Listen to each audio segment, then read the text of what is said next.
Hello प्यारे बच्चों, नमस्कार। देखिएगा, ये एमसीक्यू की छठी क्लास है। इससे पहले 5 क्लास में करवा चुका हूँ, वो आपने नोट कर ली होंगी और साथ के साथ याद भी कर लिया होगा। इसी तरह से एमसीक्यू को आगे बढ़ाते चलेंगे और जो टॉपिक वाइज है उसको भी मैं 2 क्लास में डाली है और भी मैं जल्दी डालने वाला हूँ। ये इसी तरह से टॉपिक वाइज अलग होगी और एमसीक्यू की अलग होगी। तो ये एमसीक्यू की क्लास छठी क्लास है, इसी के बारे में आज हम पढ़ेंगे। देखिएगा, पहला क्वेश्चन क्या है, 1 किलोवाट घंटा मात्रक है। 1 किलोवाट घंटा किसका मात्रक होता है? विद्युत आवेश का, ऊर्जा का, शक्ति का या बल का? तो किसका होता है ये होता है ऊर्जा का होता है। किसका होता है? 1 किलोवाट घंटा किसका मात्रक होता है? ऊर्जा का होता है। विद्युत आवेश का अलग होता है, आवेश का मात्रक क्या होता है? अलग होगा। शक्ति का अलग वाट होता है, बल का न्यूटन होगा, आवेश का कूलम होता है। क्वेश्चन नंबर 2 की बात करते हैं। वह प्रक्रम जिसमें उष्मा का निकाय से आदान प्रदान नहीं हो सकता है, नहीं होता, क्या कहलाता है? वह प्रक्रम जिसमें उष्मा का निकाय से आदान प्रदान नहीं हो सकता, क्या कहलाता है? समआयतनिक, समदाबीय, समतापीय या रुद्धोष्ण? क्या कहलाता है वो? रुद्धोष्ण कहलाता है। क्या कहलाता है? रुद्धोष्ण। वह प्रक्रम जिसमें उष्मा का निकाय से आदान प्रदान नहीं होता, क्या कहलाता है? रुद्धोष्ण कहलाता है। क्वेश्चन नंबर 3 की बात करते हैं। 3 में क्या है? उत्तल दर्पण द्वारा बनने वाला प्रतिबिंब होता है। उत्तल दर्पण के द्वारा जो बनने वाला प्रतिबिंब है, उत्तल दर्पण के द्वारा हमेशा कैसा बनेगा? आभासी होगा। कैसा होगा? आभासी होगा। आभासी होगा तो कैसा होगा? सीधा होगा। जब आभासी होगा तो प्रतिबिंब कैसा होता है? हमेशा सीधा होता है। ये चीज ध्यान रखनी है। जब वास्तविक होगा तो क्या होगा? उल्टा होता है। ये चीजें ध्यान रखनी है। बात करते हैं क्वेश्चन नंबर 4 की। ऑक्सीजन की खोज किसने करी है? ऑक्सीजन की खोज की बात कर रहा है, जॉन डाल्टन ने नहीं की है, जोसेफ प्रिस्टली ने की है। किसने करी है? जोसेफ प्रिस्टली ने इसकी खोज की है। बात करते हैं क्वेश्चन नंबर 4 की। एलपीजी के घटक कौन से हैं? LPG liquid petroleum gas. Liquid petroleum gas की बात कर रहे हैं, जो हमारे घरों में ज्यादातर इस्तेमाल होती है वही है एलपीजी। तो इसमें इसमें क्या होता है? ये किसका घटक है या इसके अंदर कौन कौन सी गैसें होती हैं उसकी बात कर रहा है। ये किससे क्या होता है इसके अंदर? देखिएगा, मीथेन और ईथर होता है, प्रोपेन और ब्यूटेन का मिश्रण। ये प्रोपेन और किसका? ब्यूटेन का मिश्रण होता है। प्रोपेन होती है इसमें और क्या होती है? ब्यूटेन होती है। इन दोनों का मिश्रण होता है। और देखिएगा, इसमें स्मेल आती है उसके लिए इसमें पदार्थ मिलाया जाता है। अगर उसको नहीं मिलाए तो हमें पता नहीं चलेगा कि गैस लीकेज कैसे हुई है।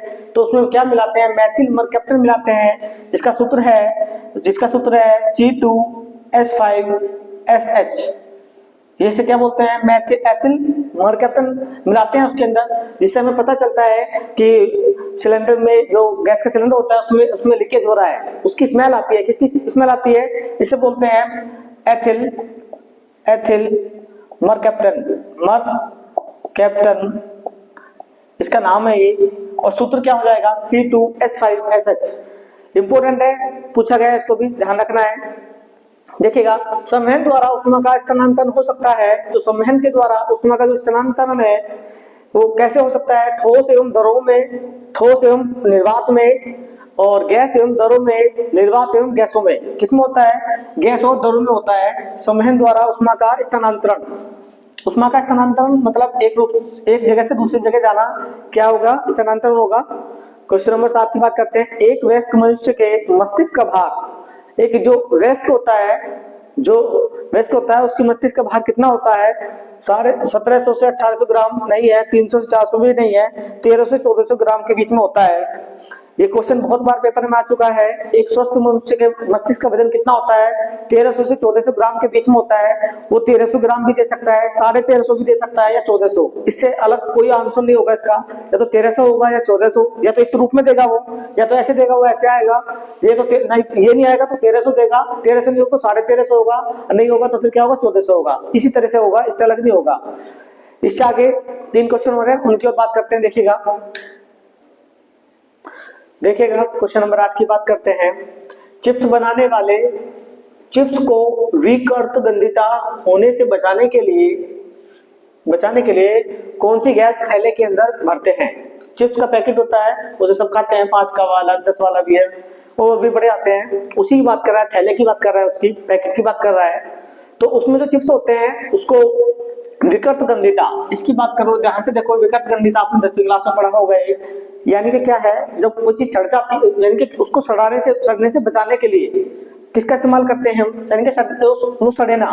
विकृत गंधी का मतलब क्या, जो चीज कोई सड़ जाती है उससे स्मेल आती है, तो उससे बचाने के लिए जो चिप्स का जो थैला होता है उसमें चिप्स में किस गैस का इस्तेमाल करते हैं, जो हम खाते हैं चिप्स मिलते हैं हमें दुकान पे, helium, oxygen, carbon dioxide, nitrogen. किसका इस्तेमाल होता है, नाइट्रोजन का इस्तेमाल होता है। पेपर में बहुत बार पूछ चुका है इसको, तो किसका इस्तेमाल करते हैं, नाइट्रोजन गैस होती है। आपने देखा होगा चिप्स थोड़े से निकलते हैं, उसमें गैस भरी होती है और बहुत बड़ा पैकेट लगता है हमें, तो क्या भरा होता है उसके अंदर, नाइट्रोजन होता है। कौन सी गैस होती है, नाइट्रोजन।